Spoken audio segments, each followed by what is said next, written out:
Dr. Andrew Weaver is a climate scientist, a member of the faculty at the University of Victoria, and also a member of the Nobel Prize-winning Intergovernmental Panel on Climate Change. In 2013, his life took a remarkable turn when he became the first Green Party member of the legislature of British Columbia, the first Green Party MLA in any provincial legislature in Canada, as a matter of fact. We talked at his office here in the legislature about science, about climate, and about the issues and urgencies that led him to abandon the comfortable life of a professor for the hurly-burly of provincial politics.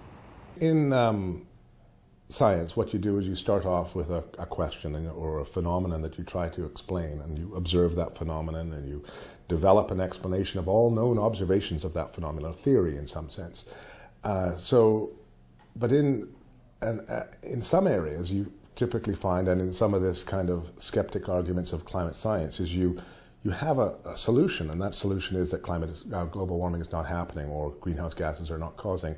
And instead of seeking a theory that explains all known observations of a particular phenomenon, you have the theory and you seek those observations which support your theory and ignore everything else.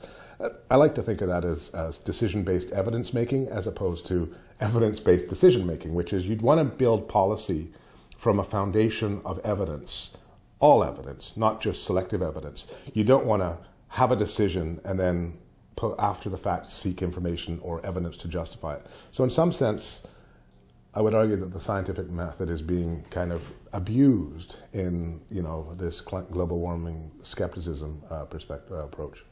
Yeah, and it's that very fact that there is a question at all seems to be what they sort of capitalize on. Right, and so what happens if you follow the history, I mean, I've been in this business of climate science since late 1989, I guess, was when I really started. My PhD was in 87, and it was shortly thereafter I got into the climate science.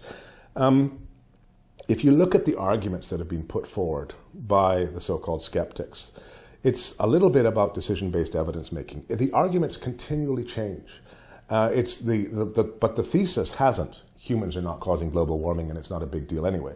We had a whole lot of emphasis put on so-called satellite measurements, which apparently didn't show warming. Well, it turned out not to be the case. We've had a whole bunch of stuff on sunspots. Well, it turns out that the sun is cooling. We've had a whole bunch of stuff on natural variability. We've had a whole bunch of stuff on a variety of issues. And it's like the approach is almost as if it's a legal defense team that knows that it has lost its case.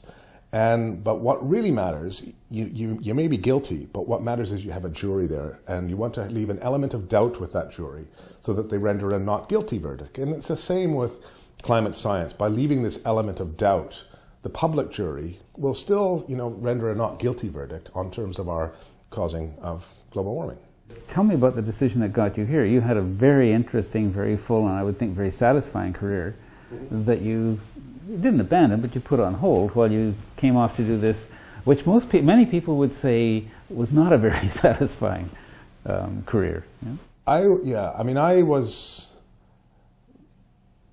no doubt that I was very busy, but I still have a lab, but it's, I'm not there as often, and I'm not accepting as many students. Well, I've only accepted one in the last 2 years, or the last year and a half.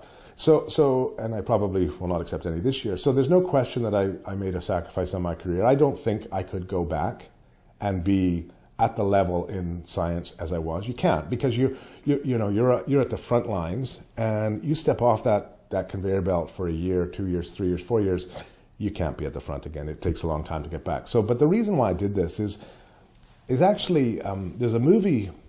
It was demonstrated in a movie by Rob Stewart called Revolution. I don't know whether you're aware of it. And in that movie, he interviews me in Copenhagen in 2009. And I say the following. I say scientists have done their job. Now it's time for politicians to do theirs. I mean, I've given so many talks on climate science and from the education perspective. I could keep doing that. But in 2013 or 2012, I stood back and said, you know what? Here we are, and they're not doing their jobs. Should I get out there and talk about climate science again and talk about the importance of getting engaged in our political systems, the youth vote, etc., or should I stand forward and practice what I preach? And it was the latter reason that actually spurred me to do this. And I thought There are many people out there who could actually continue to communicate the science, who could do the research.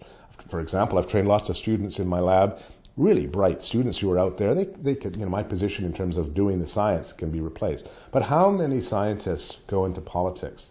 None. This politics is filled with lawyers. And in law, the person with the best argument is the person who wins. In science, it's the person with the best evidence that actually wins the debate. And I think we need more of that. Dr. Andrew Weaver, scientist, activist, and politician. For the Green Interview, I'm Silver Donald Cameron. See you next.